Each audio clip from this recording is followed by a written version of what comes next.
বাংলাদেশের রাজনীতিতে এক গুরুত্বপূর্ণ অধ্যায়ের অবসান। বিএনপি চেয়ারপারসন ও বাংলাদেশের প্রথম নারী প্রধানমন্ত্রী বেগম খালেদা জিয়ার মৃত্যুর খবর ছড়িয়ে পড়ার পরপরই তা আন্তর্জাতিক গণমাধ্যমগুলোর শীর্ষ খবরে উঠে আসে। বিবিসি, আল জাজিরা, সিএনএন সহ প্রভাবশালী সংবাদ মাধ্যমগুলো তাকে বাংলাদেশের অন্যতম গুরুত্বপূর্ণ রাজনৈতিক ব্যক্তিত্ব হিসেবে উল্লেখ করেছে।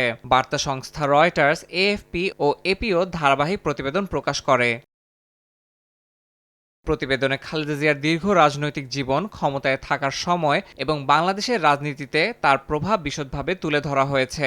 ভারতীয় গণমাধ্যম এনডিটিভি, হিন্দুস্তান টাইমস ও টাইমস অফ ইন্ডিয়া সহ একাধিক সংবাদ মাধ্যমে তাকে বাংলাদেশের অন্যতম প্রভাবশালী নেত্রী হিসেবে উল্লেখ করেছে।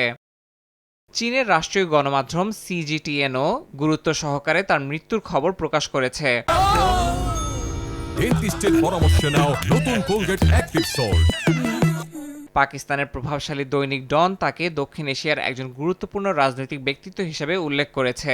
একাধিক আন্তর্জাতিক সংবাদ মাধ্যম উল্লেখ করেছে, আসন্ন জাতীয় নির্বাচনের প্রেক্ষাপটে তার মৃত্যু বাংলাদেশের রাজনীতিতে গুরুত্বপূর্ণ প্রভাব ফেলতে পারে। একজন সাবেক প্রধানমন্ত্রী হিসেবে নয়, বরং দক্ষিণ এশিয়ার রাজনীতিতে একজন প্রভাবশালী নারী নেত্রী হিসেবেই তাকে স্মরণ করছে আন্তর্জাতিক সংবাদ মাধ্যমগুলো। ইয়াসিন মোহাম্মদ জিসান, সময় সংবাদ।